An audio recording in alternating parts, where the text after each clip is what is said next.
Happy Monday, all you minties. This is the Uncanny Omar from Near Mint Condition, and join me today for an advance overview of 6 Marvel trades from Marvel Comics coming out this week, so please stay tuned. And before I get started, a huge thank you to David Gabriel and the folks at Marvel for sending us advance copies of these books. Now, all of these trades are due out in the direct market on September 30th. The direct market, again, being places like cheapgraphicnovels.com, In Stock Trades, Tales of Wonder, and of course your local comic book shop. So there are 2 epics here, a Marvel Select, a couple of trades, a big thick trade that could be considered an epic, and we'll look at that, and of course the graphic novel that are meant for kids, but my wife loves this story. So let's go ahead and get started. We'll start with the Marvel Select Edition Venom. So here we have the Marvel Select Edition Venom. And Marvel Selects are stories that were chosen by editors as the best portrayal of the character. So the life of Captain Marvel was chosen for that. X-Men, it was Gifted from Astonishing X-Men, and for Venom they went with Venom Rex, which is the first 6 issues of Venom by Donny Cates and Ryan Stegman. And of course they're not alone because they're joined by the phenomenal inks of J.P. Mayer and Frank Martin doing the colors. And I've talked about all these creators in my overview of Absolute Carnage. So this is the first 6 issues of the new ongoing Venom series by Donny Cates. And what Donny Cates does is he takes this existing character of Venom, since he's been around since 1988, and prior to that when he was just the alien costume, and he builds a whole new mythos, adding a character from Thor, God of Thunder, into the background story of the symbiotes. And there's a reason why this is called Venom Rex, because Venom is about to change. He's about to become more of a badass, if you will, as if that was possible, right? Well, he is, and it has something to do with that name, and I'm not going to reveal what happens. I'm just going to look at some of this phenomenal artwork. I could literally flip page by page and talk about this book a lot, because I really enjoy it. To take a character like Venom that has been around for so many years, over 3 decades, and just add something new with a new twist, and all of this, of course, leading into The King in Black later on this year. I can't wait for that to be collected. It's just an awesome task, right? It takes a really good writer, and you all know how I feel about Donny Cates ever since I've done my overview of God Country, or I've spoken enough about God Country, but everything he's done so far, he's just been great, and it's not fair that a writer is that good. And Ryan Stegman, oh man, this guy right here, I just remember years ago that I thought he was going to be the next Todd McFarlane. He wasn't even drawing a Spider-Man title. I can't even recall what he was drawing. And I just remember thinking, gosh, this guy would be awesome in Spider-Man. Here, let me make sure I don't flip through anything spoilery here. And sure enough, he is doing the work of his life on this title. It is freaking phenomenal. Let me just show you this one picture. This isn't a spoiler, but just Venom. Yes, look at that, that's ridiculously awesome. All right. Enough about this book. The book retails for $24.99 and has 144 pages. Next up is Conan Chronicles Epic Collection. So what's the difference between Conan and Conan Chronicles? The Conan Chronicles goes back to the Dark Horse years. So it collects issues that were originally printed by Dark Horse, whereas the Conan Epic Collections does the original Marvel years. I'll be showing off the spines, as I always do, for all you wonderful trade folks. So this is Volume 5 from the year 2010 and 2012. And 2012. This retails for $44.99. Now, what's interesting about this book is if you have the 3 Colossal Conan big oversized omnis from Dark Horse, this is not collected in there. This is Roy Thomas coming back and writing the Road of Kings series. It was a 12-issue series. Mike Hawthorne draws most of it, then Dan Panosian takes over the run. But 12-issue series that took place in 2010 that led into the King Conan, which is, so this takes place between Conan the Cimmerian, if you have that, the Thurman run, and King Conan. This also contains a 25, well, it's not all 25 issues. So this contains issues 1 through 12 of Road of Kings, and then Conan the Barbarian 1 through 6. This is the one by Brian Wood and Becky Cloonan. And that lasted all the way up until 25 issues. So none of this has been collected in those Colossal Conans. So in case you want the whole thing, you have to pick this up, unless you have the small trades from Dark Horse. But those have been long out of print for a long time. So as I mentioned, Brian Wood's run went all the way up to 25, and it came out at the same time that King Conan did, so it kind of coincided. I think the next volume, volume 6, volume 6, will contain the remaining 25 issues of Brian Wood's run. And then they'll do the King Conan, I'm sure. And then I think there's, what is it called?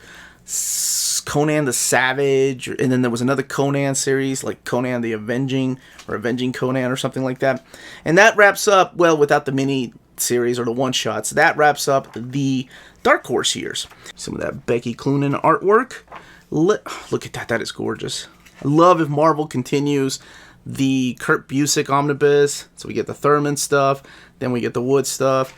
I'm a big fan of Conan. So let's look at the extras. This book has 432 pages, by the way. So we have a variant by Dale Keown, and as always, censoring that final page so no one gets spoiled. We have a variant by Becky Cloonan, the amazing Becky Cloonan. Leonardo Fernandez doing a variant there. John Paul Leon. Man, that is awesome. Carl Moline. And then you have the afterwards by Roy Thomas. How he came back into writing the book after, well, I guess at the time had been 4 decades. 5 now. Or almost 6. I can't keep up. And this is the next one that's coming out in the Epic collection of the Chronicles. So this would be volume 6. Next up is Chip Zdarsky's Daredevil. This is volume 4 of his ongoing series. I recently, well, not recently, it's been about a month ago, Uncanny Omar talked pretty one day. About a month ago, I said that this was going to be going into oversized hardcover format. But I know there's a bunch of just trade waiters, and I love to show everybody some love, so of course I have to talk about this trade paperback. So this is volume 4, and as you can tell, Matt, and from that cover, this isn't much of a spoiler, he's not donning the costume of Daredevil anymore. And there's a reason for that he's older. Matt Murdock is older. I love the way Chip Zdarsky is writing him. And I know it's not a review of the book, but there's some things I can't help talk about. I love the way that he makes him older and second guess himself. Like, he can't do the things he used to be able to do when he was younger. So a lot of things have changed. You can probably tell he was up there with Elektra again. So this collects issues 16 through 20 of Chip Zdarsky's run. What you're looking at here is Jorge Fornes's artwork. He does issues 16 through 18, and then the last 2 issues, I've gone on about this guy, cannot wait to see this stuff in oversized format, and that is, of course, Marco Checchetto. His stuff belongs in oversized format. This is an artist that I'm surprised has not just blown up. 112 pages, $15.99. There's also a new status quo for the Kingpin, and actually Tombstone's in here. So it's a lot of returning characters, and I don't want to spoil who else shows up. So let's look at the extras, just hiding those last words, and here is a variant, as well as other variants back here. I like that Ryan Benjamin one. And at this moment, I just want to remind you to smash that like button if you haven't yet, and if you haven't subscribed, what are you waiting for? We put out videos every day. Here is where you pause and look at all those beautiful spines. Alright, let's get back to it. So here we have one of Marvel's newest graphic novels. These are usually smaller scale and of course geared towards kids. But my wife begs to differ because she loves Spider-Man Loves Mary Jane. We actually own both of the hardcovers. This is the 3rd graphic novel in this format. And so it is out of continuity, but it is the story of Mary Jane, who's in love with Spider-Man. Now, whether she finds out who Spider-Man is or not, well, you can find that out for yourself. But, yes, my wife is a huge fan of this series. Sean McKeever kicked it off, and then I think eventually Terry Moore took over the book. You'll have this wonderful art here by Takashi Miyazawa, who does most of this in here. This book has 288 pages and retails for $12.99. And it collects Spider-Man Loves Mary Jane, 14 through 20. That wraps up the first series. And then Spider-Man Loves Mary Jane Season 2, issues 1 through 5. And they even include some variant covers and extras in the back. That's really cool. So maybe I should get my wife and my daughter to review this, see what they both think. Because, yeah, like I said, Melanie loves this story. Next up is Spider-Man: The Road to Venom. This is a really thick trade. It has over 350 pages. Retails for $34.99. Now, I know I've been getting this question from a lot of people asking me, does this replace the previously released Alien Costume Saga? And no, not at all. This is something different. If anything, this is more tied to the Venom Omnibus, than the complete Alien Costume Saga. Here, let's look at it really quick and talk about what it contains, because this is pretty interesting, because it kicks off with the Venom Seed of Darkness -1 issue, which is a flashback of Eddie Brock's stories, and then it moves on to Amazing Spider-Man 258. As you all know, the complete Alien Costume Saga goes from 252 to 258, and that's just volume 1. So this mainly focuses when the alien costumes started coming to life. Here's the classic Web of Spider-Man #1.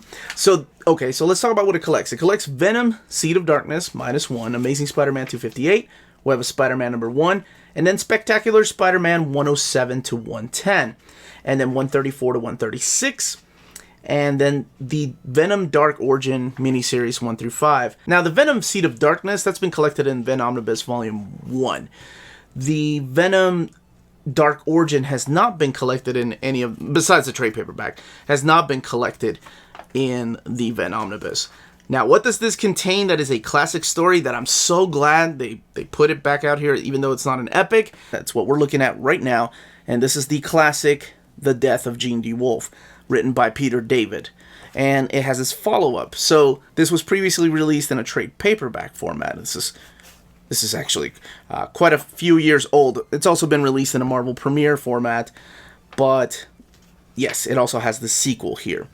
I like the way that they're doing this, because if you see that they have the Seed here, Seed of Darkness, and then they have Venom Dark Origin, what they're doing with this particular Road to Venom line is putting the events in chronological order for you. It doesn't matter when the story was written, so it's not in publication order. It is actually in chronological order.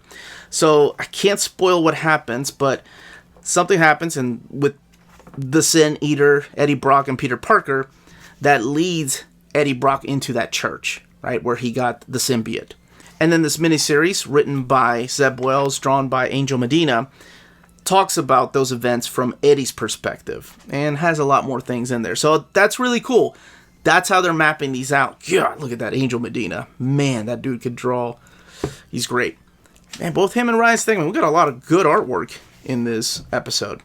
So that's what this is. This is Venom, the Origin, the Dark Origin. Again, not collected in any of the Venom Omnibus yet. So let's look in the back here for some extras. Okay, so we have this Marvel Tales reprinting the classic Amazing Spider-Man 258. Of course, this is Ron Lim. There's that trade paperback I showed you, and I'm so glad they kept this, because this is one of my most favorite intros to any book, and this is the intro by Peter David, talking about why he wrote the story of the death of Jean D. Wolfe, talking about how the death of Gwen Stacy affected him, and how dare the writers kill off a character like Gwen Stacy. So it's wonderful and ironic, and that intro is freaking priceless. Here's the trade paperbacks of the Clone Saga, or I'm sorry, the Alien Costume Saga, which I held up. This is the back of it. They put the front. Well, I guess they didn't put the front. Here's the Marvel Premiere hardcover, and then the back of the Marvel Premiere hardcover. And as I mentioned, over 350 pages, retails for $34.99. Last but certainly not least, New Mutants Epic Collection, Volume 7, Cable. Spoilers. This is where Cable shows up. This, oh man. Now, I don't care how people feel about Rob Liefeld, whether you love or hate him. To me, that man changed so much in the New Mutants book. And it all kicks off with issue 86. This is his first issue. He did the cover to issue 85, but this is his first ongoing issue. This goes all the way from 86 to 94, annuals 5 and 6, the summer special number 1 from 1990, and then, of course, the material from X Factor annual number 5 and X-Men annual number 14. Surprised they didn't include the Fantastic Four annual. That's the Days of Future Present crossover event. But, yeah, I remember when he came on board, and it was this issue right here that my friends and I were talking about when we were in middle school. And we were all like, wait, what? This guy just came out of nowhere. Because everybody was X-Men, everybody was Spider-Man, but nobody was really talking about New Mutants because, well, the New Mutants, I love Weezy, big fan of Louise Simonson, top 20 writers of all time. But towards the end of her run of New Mutants, it was kind of dull. I mean, they were in Asgard, and the New Mutants just didn't really feel like the New Mutants anymore, right? Not since those days of Chris Claremont and Bill Sienkiewicz, and I realize that is an unfair comparison because nobody can just live up to those days of Chris Claremont and Bill Sienkiewicz. And I'm not comparing Rob Liefeld to Bill Sienkiewicz either. Do not take words out of my mouth. I'm just saying that I miss those days of just where we would talk about the New Mutant comics. And it wasn't until Cable showed up. By the way, also a big fan of this. This is the John Bogdanove. I think his wife wrote it, if I'm not mistaken. Yeah, Judith Bogdanove. And then John drew it. Of course, he went on to do Man of Steel with Louise Simonson. Things to come. Oh, there's a thing. I hope they have it in here. There's a Things to Come picture of what the characters were supposed to look like if Rob Liefeld had stuck to his guns. But anyway, where the heck was I? What was I talking about? Oh, yeah. My friends and I talking about just New Mutants again. It was great. We were talking about the character of Cable, who Strife is, the costume changes. We were big fans of his costumes.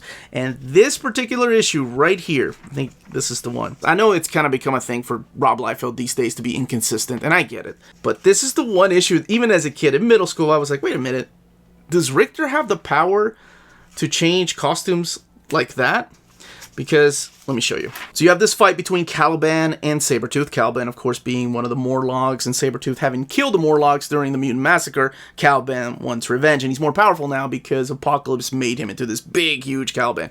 But anyway, that's not the point. The point is this right here. When Richter starts using his earthquake powers, you see he has a vest, right? And then the next page, he has this sleeveless shirt.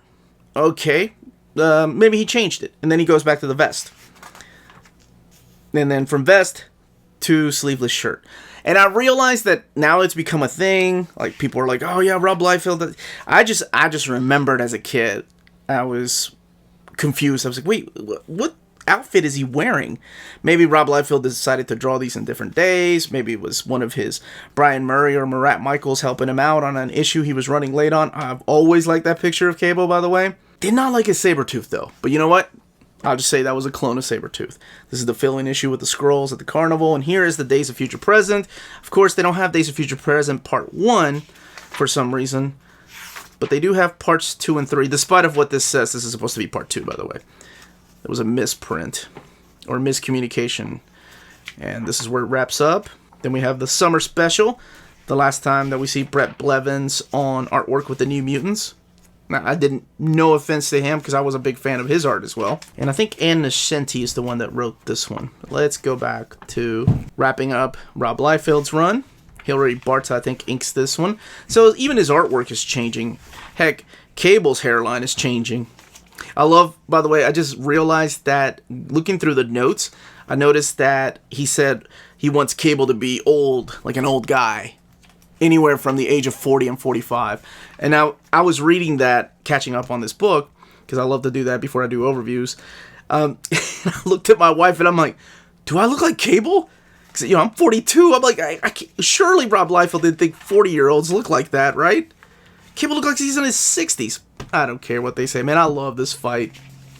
I love the fight with Wolverine. So there's an interesting story behind this and swiping the gun between Liefeld and the original artist. But I find this interesting too. In the opposing page, Marat Michaels copied this for an issue of Brigade. It was like Seahawk versus whoever the Brigade Cable looking dude was. And let's look in the back here for extras. I didn't see the Things to Come picture. Let me find it. It looks like Cougar from Youngblood. Of course, he was originally going to use all those characters for this title. Here's the trade paperback. The original first trade paperback of New Mutants included pages so they could have splash pages. So they added, I think this is Mark Pacella. In the back here, the many covers for the Marvel premiere. Now there should be one more epic. Let me see if I can find this one picture. Did I even talk about the price? This is $39.99. Sorry about that. And has 496 pages. Let me see if I can find this picture. Aha! Right here. A glimpse into the future. I guess he was going to bring Magma back. There's Magic. She was going to come back. There's Shatterstar looking a little bit different. and then the new team with their new costumes. But some of it did come true. Some of this did come about, like the new costumes for Boom Boom and Cannonball. And by the way, this is probably completely worth it right here. This little backup story, tribute to the second. Peter David did 3 tribute issues in the pages of the annuals, one with Destiny and then this one. This is probably my favorite one. This is with Rain and Doug, who had recently passed away. Well, during the Fall of Mutants, passed away. But that, as they say, is that. Now, you can purchase any of these books when they come out on the 30th from our sponsor, cheapgraphicnovels.com, your online home for brand new graphic novels and collected editions up to 50% off the cover price. Cheap Graphic Novels prides itself on packaging your books so they arrive safely and in excellent condition, as well as prompt and helpful service. And check out their bargain bin for even greater deals up to 90% off cover price. And for you Minties, Cheap Graphic Novels is running a special promotion. If you're a first-time customer, let them know you were referred by Near Mint Condition at the checkout, and you'll receive a credit for free shipping on your next order. Now, this is only for U.S. customers. Cheap Graphic Novels, your source for the hottest books with the kind of deep discounts, quality shipping, and customer service that will keep you coming back for more. And that was the content and the page count of each of these trades. Let me know if you have any more questions in the comments down below. Let me know which ones you're picking up. I'd love to know all those comments down below. Please don't forget to hit like, subscribe, ring that bell for notifications to let you know when our videos are going live. We can be found on Redbubble and on Patreon. Those are amazing ways to support the channel. And thank you to our existing patrons. We have different tiers on our Patreon. And more importantly, please everybody stay healthy, stay safe out there, and much love to all of you.